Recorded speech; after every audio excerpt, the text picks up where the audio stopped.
Before we dive into today's episode, I want to say a big thank you to our sponsor, PensionBee. They're a leading online pension provider, making it easier for people, especially single parents like us, to feel confident about saving for retirement. Along with their easy to use app, their podcast can also help you build confidence with your personal finances.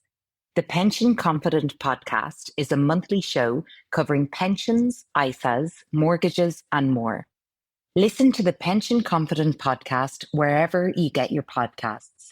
You can find it on YouTube and in the PensionBee app too. Just remember, as with all investments, your capital is at risk. Thanks again to PensionBee for supporting this episode.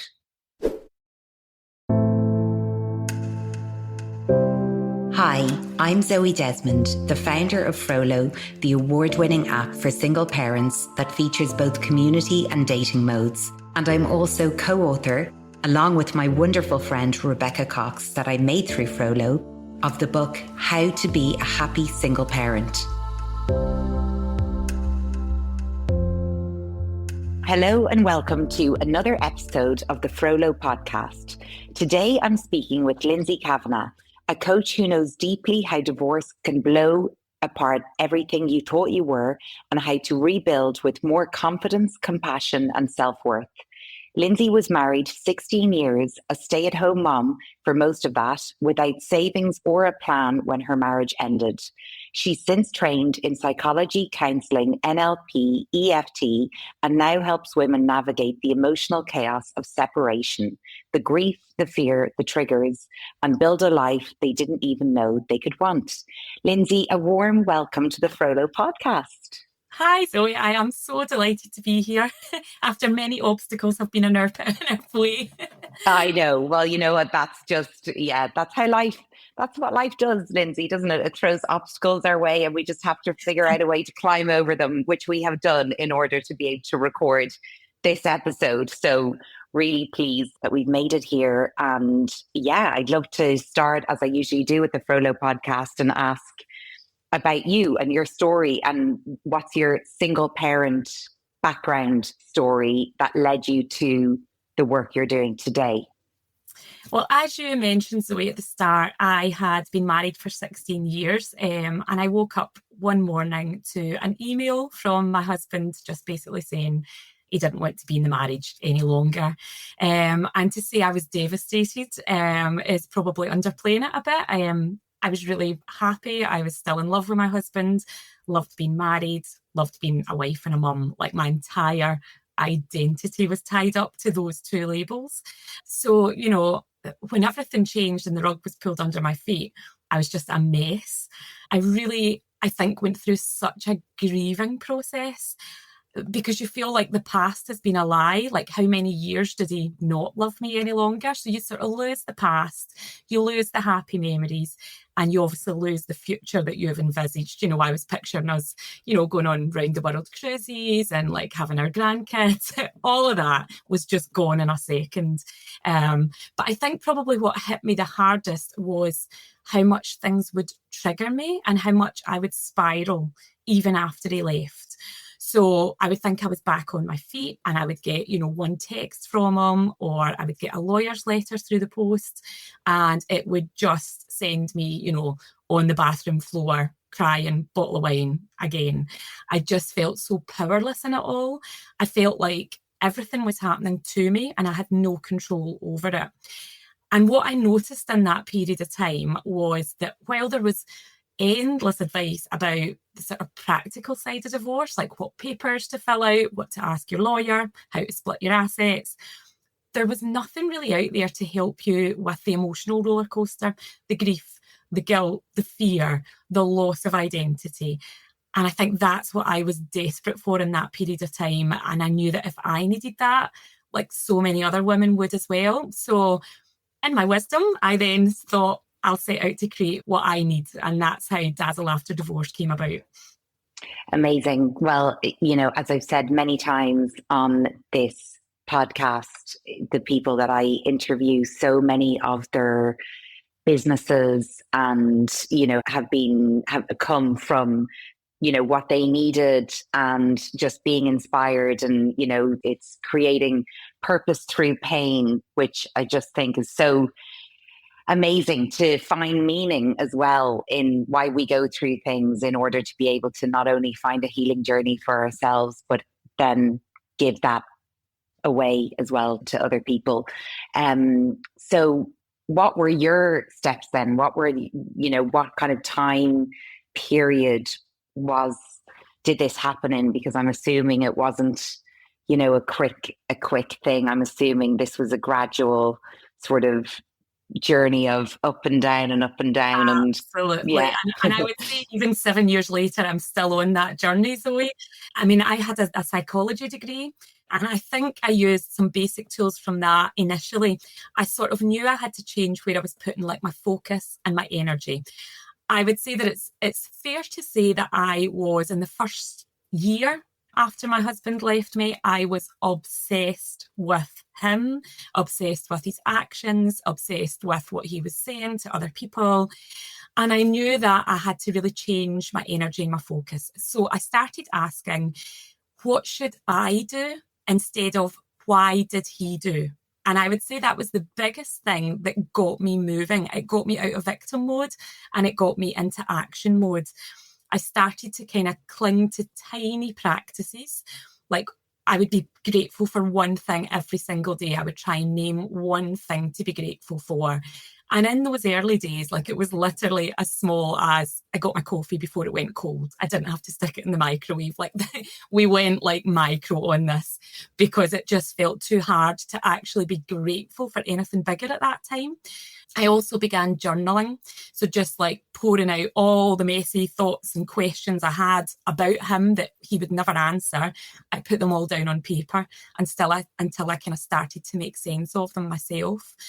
And I think the real turning point came when I realised that if I felt as though my past was gone and the future that I'd planned had vanished as well, like all I really had was the present. And the only thing that I can control in that was how I responded to it. And I think that's how I really started to rebuild. I started to focus on my own mindset, to reconnect with myself and to build a future like one tiny choice at a time. I think we feel as though, we say we want to get our confidence back after divorce and we feel as though we should be stepping on a stage with, Beyonce level confidence. And we can't go from 0 to 100. We really do have to start with baby steps. And that's what I done. And it's the baby steps that will get you to where you want to be in this journey. So thinking about where you were that day that your marriage ended versus where you are now, what are those, if you were to kind of see those two versions of yourself side by side, what sort of strikes you as what are the biggest differences? I think overall, I am absolutely loving the woman that I'm becoming through all this process. And I became someone that I could never have envisaged, even just doing something like this, appearing on a podcast. As I said, I was a stay-at-home mum. I was in my own tiny comfort bubble. I thought I was a really good mum, and that was about the sum of me. That's how I felt about myself. And my world has got so much bigger since my marriage ended. The connections I've made with people, the friendships that have came from all different areas, and when I say friendships, I mean like real ride or die women in my life. And I'm so grateful for them all.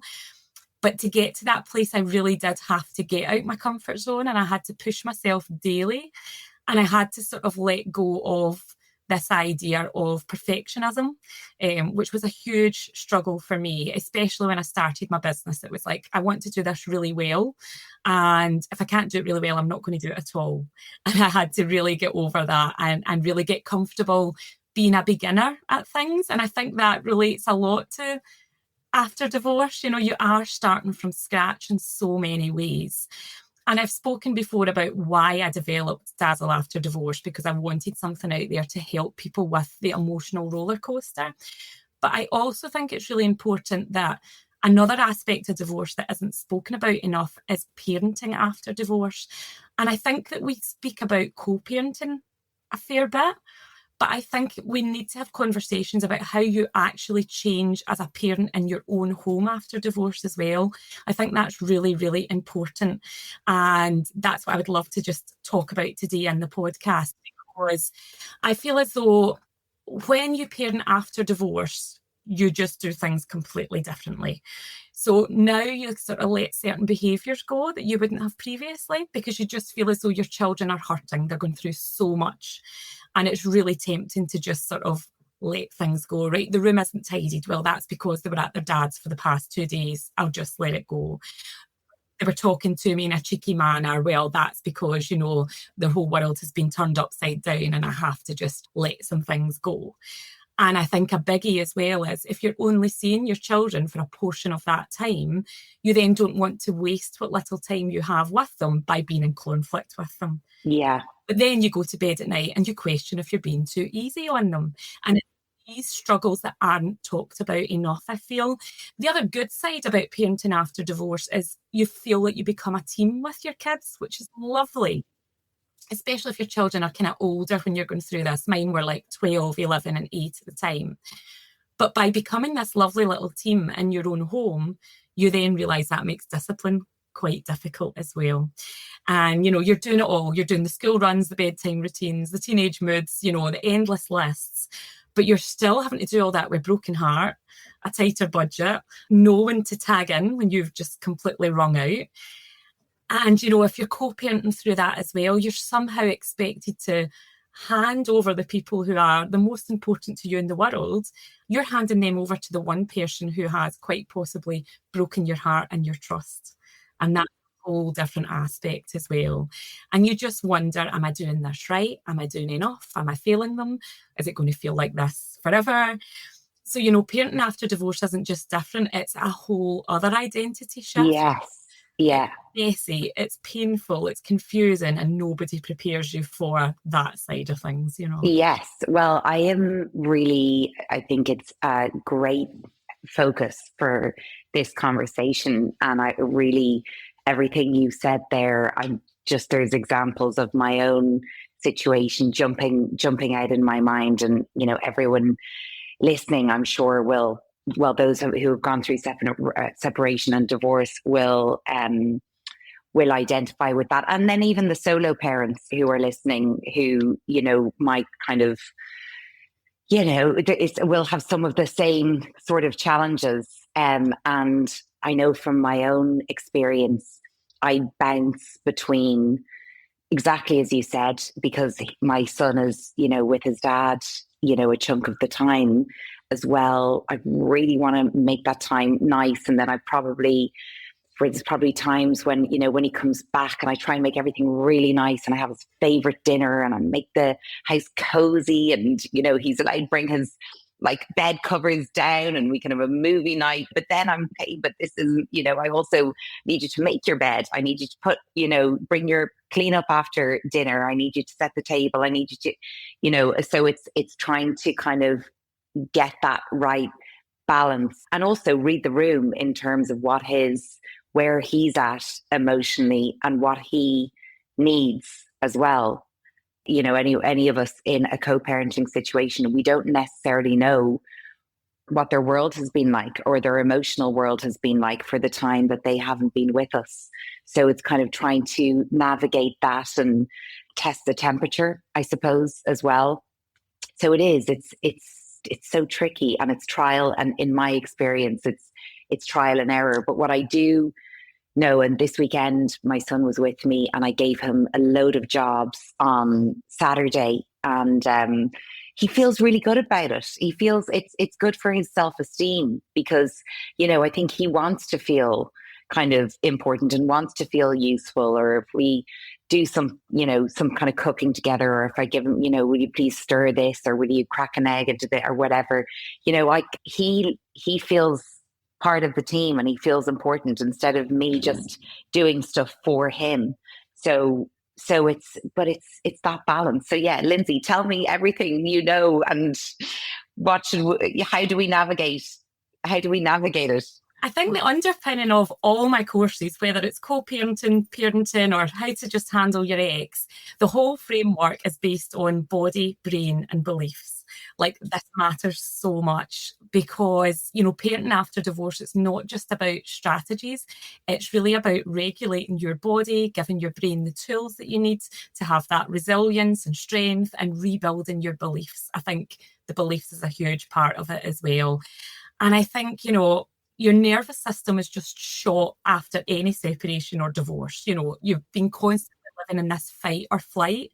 The rug's been pulled under you. You're carrying, such an emotional, mental, and physical load. You're juggling everything, and your body is pumping out cortisol, which is the stress hormone. And that really shuts down your clear thinking, and it ramps up reactivity. So that's why you have the sleepless nights when you're exhausted as well. It's a lot. And your body can't actually tell the difference between an actual emergency and just your daily overwhelm. So it just constantly fires off stress signals. And here's the thing, like, when you're in that situation and you're in that fight or flight, you don't parent from your words, you parent from your nervous system. So kids don't just hear the words that you're saying, they feel the energy underneath it all. So if you're tense and you're snappy and you're running on fumes, they absorb that. Like, we always say, like, kids know so much more than we give them credit for. And no matter how calm your words are, they can feel the energy underneath it. And that's why regulating your nervous system is really, really important when you're a single parent. Like, it's not a luxury, it's essential. And one thing I would say to the listeners today is that regulating your nervous system can start off really easy, really simply, and you can do it really quickly. So if you just want to, if we can just run through a little 1 second exercise here, and just, if anybody listening, as long as you're not driving, if you just place one hand gently on your chest and just feel the rise and fall of your chest, and just remind yourself that you're here and you're in this moment and you're safe. And then if you just take a really slow, deep breath in through your nose and just fill your lungs all the way. And then just gently exhale out your mouth as if you're fogging up a window. So that's one regulating breath. And again, breathe in through your nose, slower this time. Breathe right down into your belly and just exhale. Let your shoulders drop a little bit more. That's 2 breaths. And just notice, like, with those 2 breaths, how your body feels right now. It's just softer, it's calmer, it's a little bit steadier. This is how quickly your nervous system can shift. And the more you practice that, the easier it becomes to just find your inner calm. And you use that before you respond to your child, use it before you respond to your ex, or even just to calm your own, like, racing thoughts. So that's what I would say initially, just to kind of try and calm the nervous system, try and calm the body. The next thing you want to do is focus on your brain. So once your body's calmer, the next step's your brain, because divorce just scrambles your thinking, okay? When you're parenting after divorce, your mind is pulled in a million different directions. It's like, does I reply to the school email? Which house are the bloody football boots at? Like, it's just complete overwhelm. And when your brain is overloaded, and when you're overloaded, what do? You default to survival mode, which is, again, what we spoke about. You react, you firefight, you second guess everything. And that's why your brain needs a strategy. So simple, practical tools to just give your brain a little bit of structure so that it's not drowning in this decision fatigue. And one of the biggest struggles, I think, after divorce when you're parenting is, how do I keep things consistent between the 2 homes? And what I want to say is, you can't. You just can't. So you can sit there and say the other parent doesn't make them brush their teeth before bed, she buys the wrong kind of cheese for the packed lunches, he just gives them screen time before bedtime. Trying to make both houses the same is just creating endless battles. But what I would love listeners to realise is that kids do not need identical rules. What they need is consistent values. So instead of fighting to keep both houses the same, you give your children something stronger, and that is a compass. So sit down with your children and ask them, obviously just make it age appropriate, but what kind of people are we, no matter where we are, no matter whose house we're in, whether it be mum's, dad's, a friend's house, what kind of people are we? And let them pick some words out. So it can be kindness, respect, honesty, courage, teamwork. Write down those words together, put them on the fridge or put them up in their bedrooms so that they're visible, and try and use those values in your everyday language. So that can kind of look like, in our family, respect looks like putting down, the game controller when you're asked to. In our family, kindness looks like saying thank you when you're tired. And kids stop getting whiplash between the two houses because they know whatever the rules, the values of who they are don't change. It gives them this strong identity.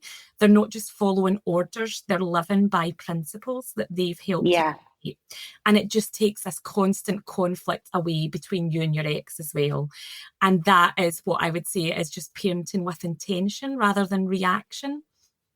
So I've got a question. What if the kid feels that the values in the two different homes are totally misaligned and don't match up? So say in one of the homes, if it's a value is we're honest or something like that. And in the other home, they're kind of told things like, don't tell your mom this, or don't tell your dad this, or, we'll keep this as our secret, or how, because that's very confusing for the child as well. And how can something like that be navigated if they feel that the values they're kind of aligning with in one home are just not what happens in the other home, or they feel like it's out of alignment in the other home? Yeah, you just have to keep going back to the type of person that they've been brought up to be, and just see what kind of values, what type of person do you want to be,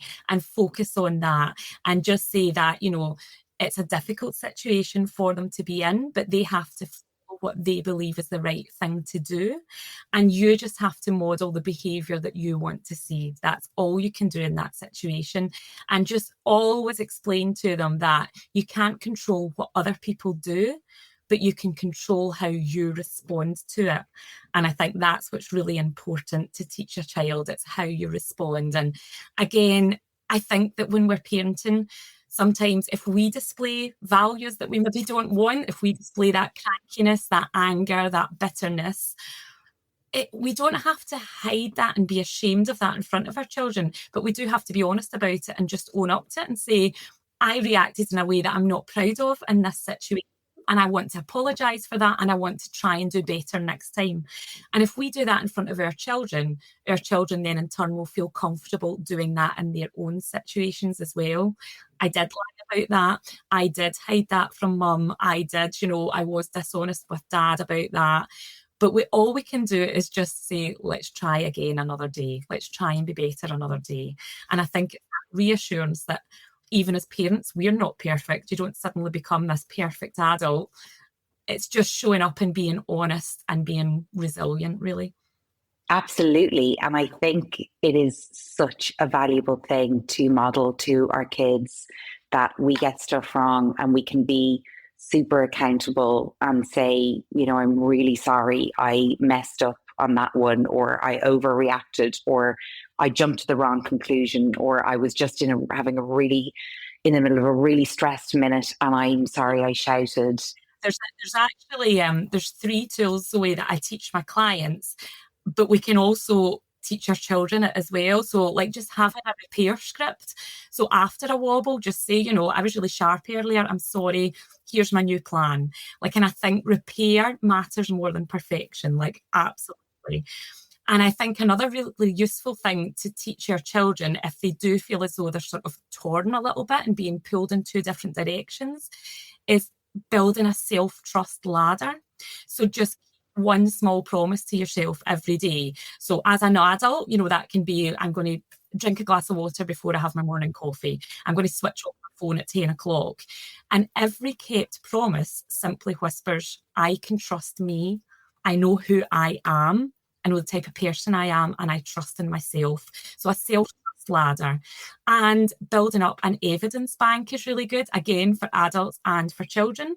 Every night, write down one piece of proof that you showed up in a way that you can be proud of. So for us going through divorces, it can be, I paused before replying to my ex. I responded rather than react.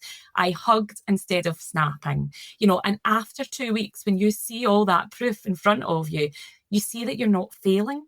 You see that you're adapting. You see that you're trying. And those three things can just be so useful for both adults and children going through this. That's amazing. So just to recap, it's the self-trust ladder. Yeah. And the evidence log. Yeah. And sorry, what's the third one? Yeah, the repair script. The repair script. Okay. That they're really, really helpful and so good as well for, as you say, they're daily habits for ourselves, but to be able to then integrate that into our kids from an early age, is so good for their self-esteem, their social skills, their relationship skills in life.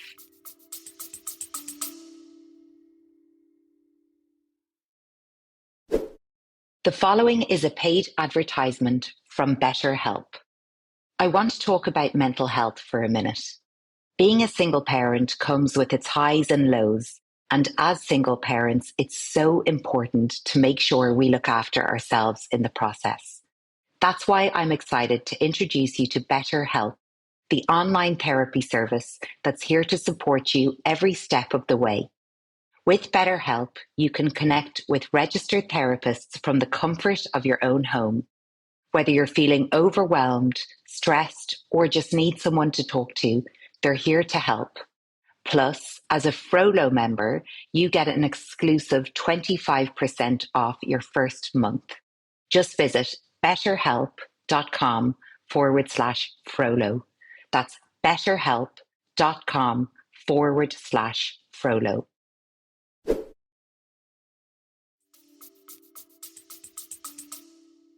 Absolutely. And I just think like the hardest part of parenting after divorce isn't about the routines, and we focus on them so much. And really it's about what is going on inside your own head as a parent and what you're projecting onto them. It's just that constant guilt I think we all fall into, and that voice that whispers, I'm failing them, I'm failing them, I'm failing them. And it's just really, really important that you can see that showing up as you is the most important thing you can do for your child after this. I think it's tempting to try and hide emotions when you're a single parent. You have to always be the strong one. But in turn, that sometimes means that our children are then reluctant to show their own emotions in front of us. They don't want to seem weak. They don't want to seem as though they're going to stress us out. And it's really important that we all get comfortable in sharing what we go through. There's no bad emotions. What happens is it's really useful to just feel the emotion, be able to recognize it. A really good tool to use with children is if you feel that they are, feeling a certain emotion, anger, guilt, whatever, ask them where they can feel it in their body. Like, get them to literally recognize what they're feeling physically first, get them to then name it, and then get them to sit and just say, this is what I'm feeling just now, but I won't feel this forever. As simple as that. You're allowed to feel every emotion, but just get stuck in them.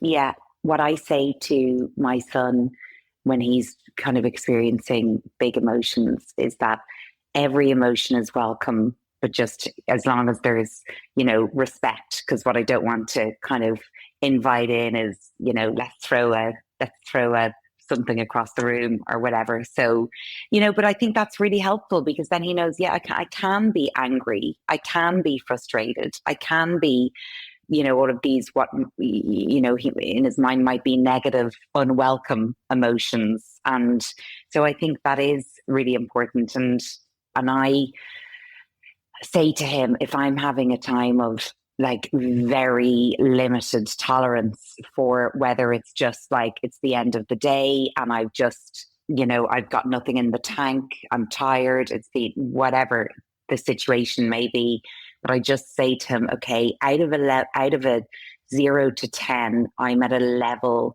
8.5 of my tolerance thing going up, which is kind of more of a warning of please, like, please don't mess with me right now, because I'm honestly like, I'm going to snap a lot quicker than I would have this morning about the same thing. So that's my way of sort of, raising the SOS thing. And most of the time he takes it as the kind of, soft warning that it is. And then the odd time he'll use it as an opportunity to really push my buttons. Yeah, it's quite fun to sit back and watch Mum's head, Yeah. doesn't it? Yeah, exactly. Yeah. And Lindsay, what about with your kids? What have you found? Is there anything, apart from these three kind of tools, that has worked particularly well in your situation, or any personal kind of, anything personal that you want to share that you feel might be helpful to our listeners? I think what I struggled with the most was I felt as though it was my responsibility to manage the relationship that they have with their dads. And I've now come to realise that I tried to manage that far too much. It wasn't my responsibility, and it wasn't something I could control. They all have their own very different feelings towards him, and they all navigate that relationship that they have with their dad very differently. And all I can do really is step back and allow that to naturally develop in whatever way it does, like in an organic way. I can't control it. And I think I spent about 3 years desperately trying to control it. I wanted to just tick the box. Everything's perfect. I've done everything right. And this is the payoff. They've got a great relationship with their dad. But actually, that's between them and their dad, and not me. That's the lesson I've learned. Yeah. And it's so hard, I think, as a parent, when you have this inbuilt, want to protect your kids from, all of the sort of hurt and harm of the world, and just, you want to cushion them so much. But there are just so many things that are completely outside of our control. And it's trying to find that balance, isn't it, of sort of surrendering to the things that we cannot control and focusing, as you say, on the things that we can control. But that is such a set shift, isn't it? Especially when it comes to our kids. And I think it's something that so many listeners will identify with that. I think it's really useful, like when you were mentioning earlier, like when you're just at that sort of snapping point and you're about to lose it, to even just display to your kids, like you say, you've explained, like, I'm actually about to lose it now, like I'm over the scale of 10 now, but to actually then go one step more and say to them, I'm aware that I'm feeling like this. What am I going to do about it? How am I going to respond? I think I need to take 5 minutes and just step outside and stand in the garden for a minute. Or I feel as though I just need to go out and sit in the car and blast my favourite song for 5 minutes. Show them how you are responding to the feelings, because that's one of the biggest lessons we can teach our children. We can't protect them from everything, but if we always ask them the question, how are we going to choose to respond to this now?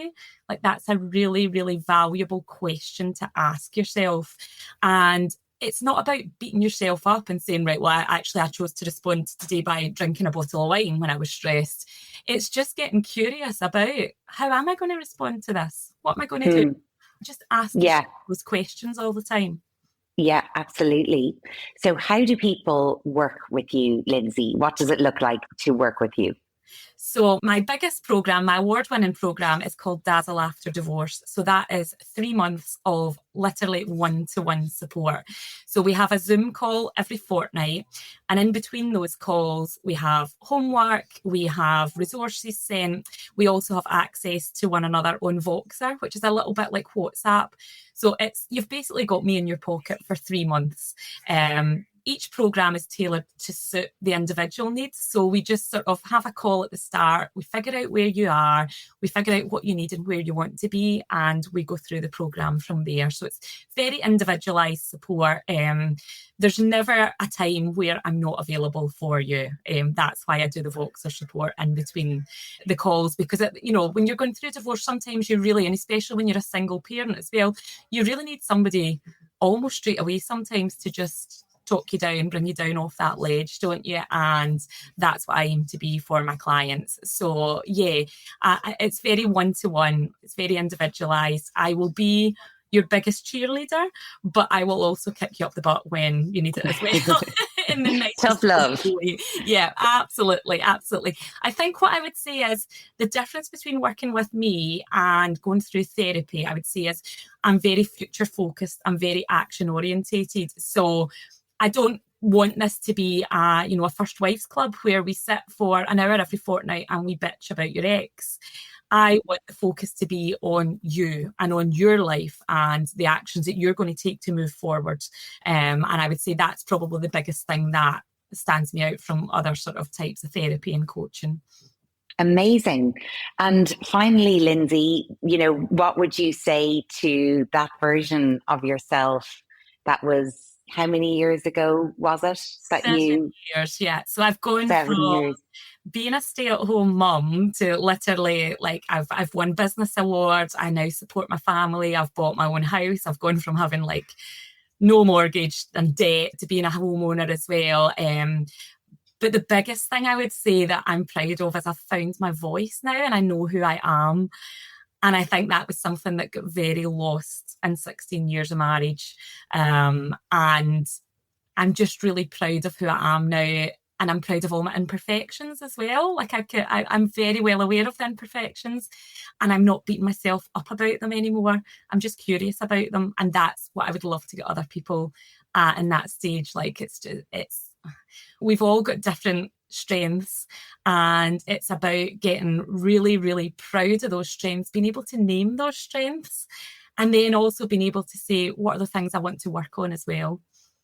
Yeah, amazing. Well, Linzi, it's super inspiring, how you've described your story and what led you to kind of being where you are now and all of your kind of tools and tips and tricks, which I think are so kind of, so valuable and so helpful. And yeah, you're lucky clients working with you because I can see how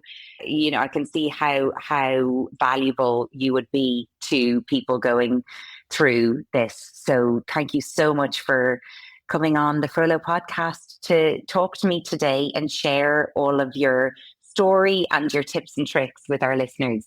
Thank you so much, Zoe. So as I say, I would love to just offer the listeners a little discount. So if they get in touch with me, you can find me on Instagram. I'm just Linzi Kavanagh Coaching, or my website is linzikavanagh.com. If you DM me Frolo, I'll send you my free co-parenting guide and you'll also get 10% discount on any of the courses that you do with me. Amazing. Okay, well, thank you so much, Linzi. And thank you, everyone, for listening to another episode of the Frolo podcast.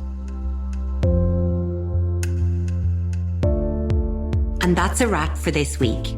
I hope you enjoyed this week's episode. If you did, then I have one small favour to ask. Please can you take a minute to subscribe to the Frolo podcast and give us a rating and review? This really helps other single parents who might benefit from it find us. The Frolo app, which is fully user verified for user safety, is available on the Google Play Store and the App Store, and you can find out more info and download links at www.frolo.com